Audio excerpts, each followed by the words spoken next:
وجعلنا من بين أيديهم سدا ومن خلفهم سدا فأغشيناهم فهم لا يبصرون.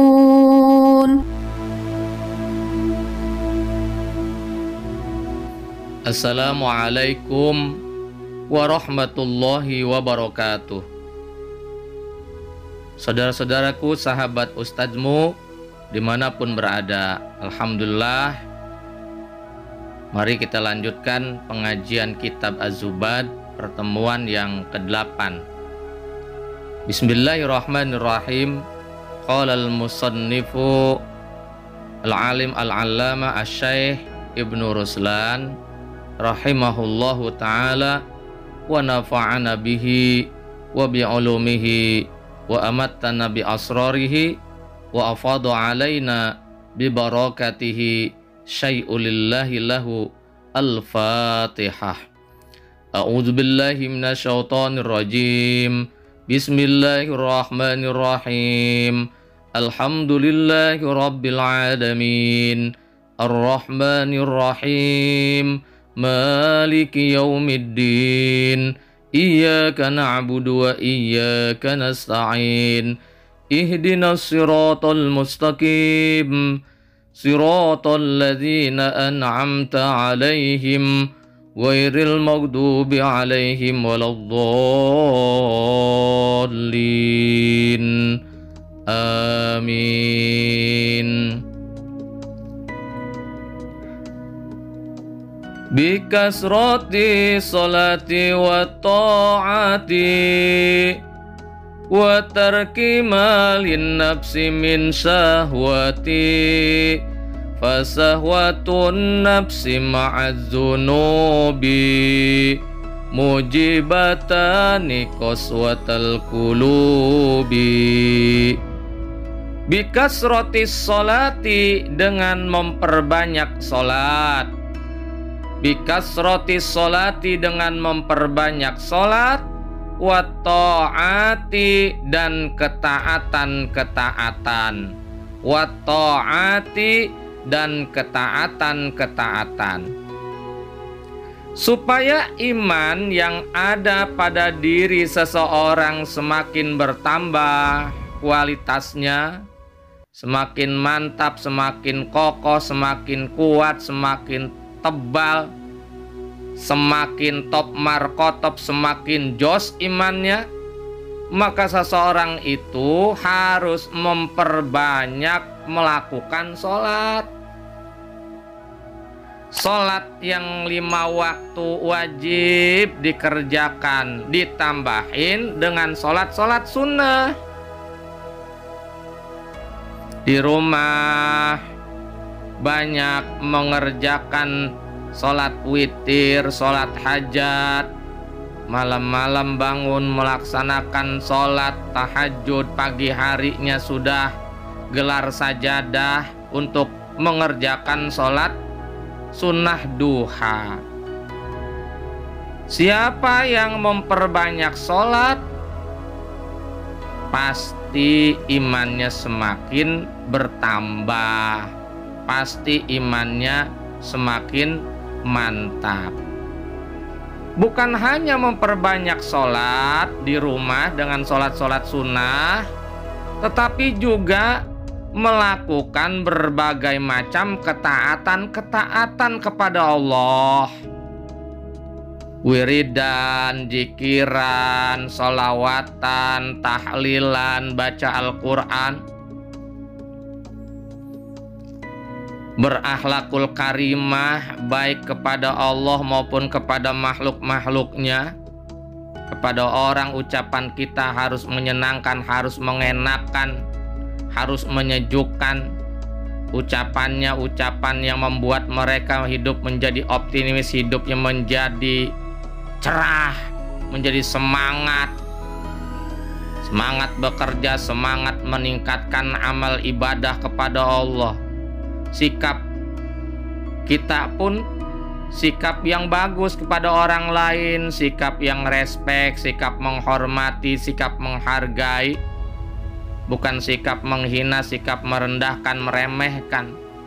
Serta perbuatan kita membuat orang lain itu menjadi enak, menjadi bahagia, menjadi nyaman hidupnya, menjadi tertolong hidupnya, menjadi luas. Dengan kita menolongnya, dengan kita membantunya. Jadi berbagai macam ketaatan dilakukan, maka itu akan semakin menambah kualitas iman yang ada pada diri seseorang. Maka seseorang yang selalu memperbanyak ibadah sholat serta selalu memperbanyak kegiatan ketaatan kepada Allah Subhanahu wa Ta'ala, sudah dipastikan imannya mantap, semakin mantap.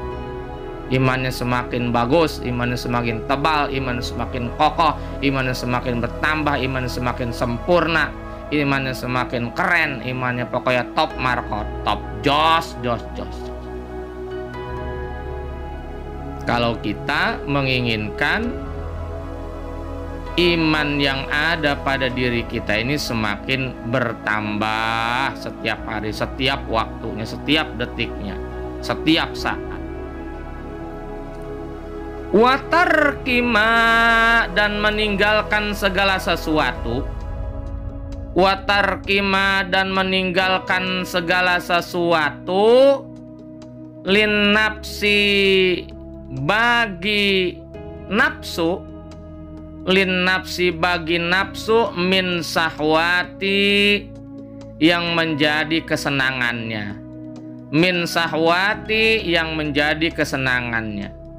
Di samping itu, kita juga harus meninggalkan hawa nafsu yang ada pada diri kita masing-masing. Jika seseorang mampu menghilangkan nafsu buruk yang ada pada dirinya, dia manage, dia kendalikan, dia tahan nafsu yang buruk yang ada pada dirinya, maka sudah dipastikan iman orang tersebut semakin bertambah kualitas, semakin mantap, semakin kokoh, semakin kuat, semakin sempurna, semakin tinggi. Tetapi kalau nafsunya selalu diturutin, bagaimana iman yang ada pada diri orang itu kualitas semakin bagus, semakin bertambah, yang ada malah kedodoran imannya karena hidupnya selalu mengikuti hawa nafsu. Nafsu yang buruk ditahan, dikendalikan. Kalau nafsu yang baik, pengen pinter, pengen sukses, pengen menjadi orang berguna dalam kehidupan di dunia ini, kan nafsu yang bagus. Nafsu yang bagus, itulah nafsu yang diturutin. Tapi nafsu yang buruk, nafsu yang jahat, nafsu yang tidak baik, baik buat diri kita maupun buat orang lain, keburukan itu akan merendahkan kita, merendahkan orang lain, akan membuat sengsara kita atau membuat sengsara orang lain, mencelakakan kita atau mencelakakan orang lain. Maka nafsu yang begitu tuh, ini yang disebut watarki malin nafsi min sawati, ditahan, ditinggalkan. Nafsu-nafsu yang begini mencuekin, jangan diperhatiin.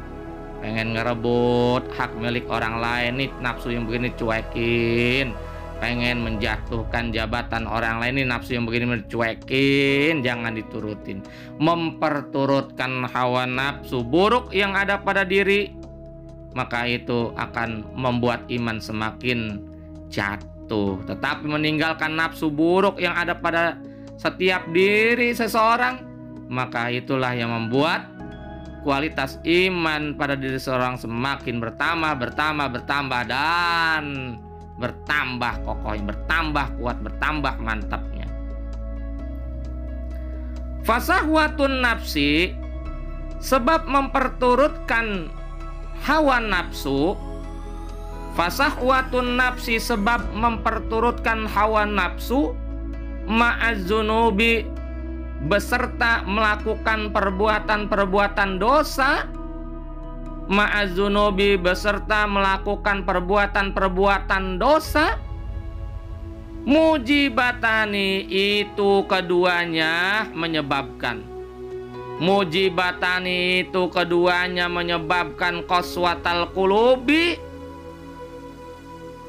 kerasnya hati. Qaswatal qulubi, kerasnya hati, memperturutkan hawa nafsu buruk yang ada pada diri kita, serta melakukan berbagai macam perbuatan dosa dalam kehidupan di dunia ini. Di samping membuat iman kita semakin tipis, semakin berkurang, kualitas semakin buruk, semakin bobrok iman kita.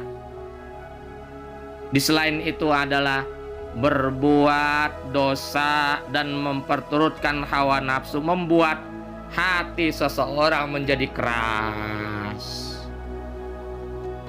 Hati orang menjadi keras, sulit mendapatkan wejangan-wejangan, nasihat-nasihat, sulit bagi mereka untuk menerimanya. Mendapatkan support-support yang baik, sulit bagi mereka untuk meresponnya. Maka jangan sampai hati kita ini menjadi keras dengan sebab kita berbuat dosa, kita memperturutkan hawa nafsu. Inilah yang menyebabkan seseorang itu akhirnya hidupnya sesat, hidupnya melenceng, karena dia menganggap dirinya udah bener, udah bagus, udah keren, udah top kok. Nggak perlu nasihat orang lain. Kalau perlu saya yang ngasih nasihat kepada orang lain. Nggak perlu petunjuk masukan yang bagus dari orang lain. Kalau perlu saya yang memberikan masukan dan petunjuk yang bagus buat orang lain. Nah, begini nih. Hatinya sudah keras, galah, parah, bahaya para sahabat. Dan banyak ini dalam kehidupan orang yang punya hati keras. Timbulnya omongannya kasar, omongannya ngaco, omongannya buruk. Buruk kepada orang lain, kasar kepada orang lain. Mulutnya dipakai buat nyinyir, bukan buat zikir. Mulutnya dipakai buat menghujat, buat mencaci, buat ngata-ngatain orang. Seperti dia tidak berdosa dalam mengucapkan kalimat-kalimat tercela dan buruk tersebut. Bahaya kalau hati sudah keras, maka hati sudah gelap. Kalau hati sudah gelap, cahaya Allah udah nggak bisa masuk. Kalau cahaya Allah sudah tinggal masuk, maka dia akan menganggap dirinya paling benar, paling hebat, paling besar. Seperti itu para sahabat. Maka mari kita berusaha mempertebal, memperkokoh, memperkuat, menambah kualitas iman yang ada pada diri kita masing-masing dengan memperbanyak sholat, dengan memperbanyak berbagai macam perbuatan-perbuatan yang sifatnya taat kepada Allah Subhanahu wa Ta'ala. Banyakin pagi, siang, sore, malam sholawat, zikir, wirid, baca Al-Quran, membantu kepada sesama, menunjukkan akhlak yang baik kepada sesama, kepada makhluk-makhluk Allah Subhanahu wa Ta'ala.